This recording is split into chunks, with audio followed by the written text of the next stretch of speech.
ಇವತ್ತು ಈ ವಿಷಯದ ಬಗ್ಗೆ ಕೆಲ ಮನದುಡುಕವಾದ ಮಾತುಗಳನ್ನು ಹಂಚಿಕೊಳ್ಳಬೇಕು ಅನ್ನಿಸ್ತಿದೆ. ಪ್ರಧಾನಿ ಮೋದಿ ಮತ್ತು ಅಮಿತ್ ಶಾ ವಿರುದ್ಧ ರಾಜಕೀಯ ಪಕ್ಷಗಳಲ್ಲಿ ವಿರೋಧದ ಧಾರೆ ಬೆಳೆಯಲಾರಂಭಿಸಿದೆ. ಜಗದೀಪ್ ಧನ್ಕರ್ ರಾಜೀನಾಮೆ ನೀಡಿದ ಸುದ್ದಿ ರಾಜಕೀಯ ವಲಯಕ್ಕೆ ದೊಡ್ಡ ಸಂದೇಶ ಕಳಿಸಿದೆ. ಬಿಜೆಪಿ ಒಳಗೆ ನಾಯಕತ್ವ ಬದಲಾವಣೆಯ ಆರಂಭಿಕ ಲಕ್ಷಣಗಳು ಗೋಚರಿಸುತ್ತಿವೆ.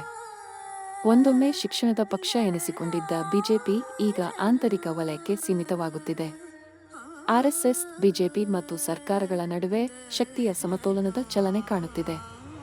ಇದು ಧನ್ಕರ್ ಒಬ್ಬರ ಸಮಸ್ಯೆ ಅಲ್ಲ, ಬಿಜೆಪಿಯ ಒಳಗಿನ ಅಸಂತೋಷದ ಪರಿಣಾಮಗಳ ಬಗ್ಗೆ ಈಗ ರಾಜಕೀಯ ಹಂಗಾಮೆ ನಡೆಯುತ್ತಿದೆ. ಇವತ್ತಿನ ವಿಡಿಯೋದಲ್ಲಿ ನಾವು ಅದನ್ನಲೇ ಚರ್ಚಿಸೋಣ. ಆದರೆ ಅದರ ಮುಂದೆ ನೀವು ನಮ್ಮ ಚಾನಲ್ಗೆ ಇನ್ನೂ ಸಬ್ಸ್ಕ್ರೈಬ್ ಮಾಡಿಲ್ಲವೆಂದರೆ ಸಬ್ಸ್ಕ್ರೈಬ್ ಬಟನ್ ಒತ್ತಿ, ಬೆಲ್ ಐಕಾನ್ ಕ್ಲಿಕ್ ಮಾಡಿ ಮತ್ತು ನಿಮ್ಮ ಅಭಿಪ್ರಾಯವನ್ನ ಕೆಳಗಿನ ಕಾಮೆಂಟಿನಲ್ಲಿ ಹಂಚಿಕೊಳ್ಳಿ. ಇನ್ನು ಮುಂದೆ ಧನ್ಕರ್ ಯಶವಂತ್ ವರ್ಮಾ ವಿರುದ್ಧವಾಗಿ ಮಾತನಾಡಿದ್ದು ಬಿಜೆಪಿಗೆ ಸ್ಪಷ್ಟವಾಗಿ ತಿರುಗುಬಾಣವಾಯಿತು. ಇದು ಸರ್ಕಾರದ ಇಚ್ಛೆಗೆ ವಿರುದ್ಧವಾದ ನಡೆ. ಇದಕ್ಕಾಗಿಯೇ ಧನ್ಕರ್ ರಾಜೀನಾಮೆಗೆ ಮಾರು ಹೋಗಬೇಕಾಯಿತು.